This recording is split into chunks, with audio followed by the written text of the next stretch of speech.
Good morning and welcome to Neuron City. We begin our journey here in the dendrites.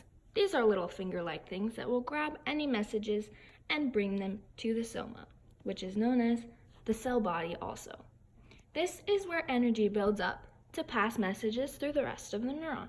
But right now, we're in something called resting potential, which means that all of our sodium ions are at a negative charge, and we don't have enough energy to pass a message through the rest of the neuron.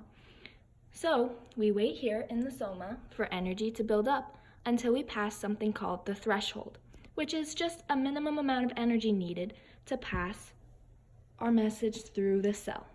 Once we pass this threshold, we go through something called depolarization, which means all of those negatively charged sodium ions that were here in the soma are now positively charged, which means we are now in something called action potential, which means that we have enough energy to go through the rest of the neuron.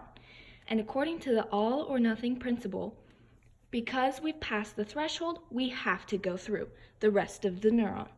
It's like a switch. You can't flip it halfway.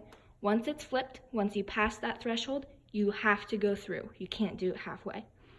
And so now that we're in action potential, we're going to pass through the axon, which is this little highway system to the end of our neuron. And so we pass through the axon and we encounter this called the myelin sheath, which is just a fatty layer around our axon highway system that helps us go a little bit faster. And as we go through our axon, we notice we have nodes of Ranvier, which are these little gaps in the myelin sheath, which also just help with speed and help our message travel through as quickly as possible.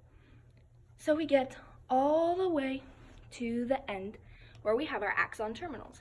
Our axon terminals will either pass our message on to the next neuron or absorb it for later use. And now that our message has gone all the way through our neuron, we are in something called the refractory period, which means before another message can charge up our soma and turn us into action potential, there's a refractory period where we have to wait. We can't just send another message through right away. We have to wait till our refractory period is over.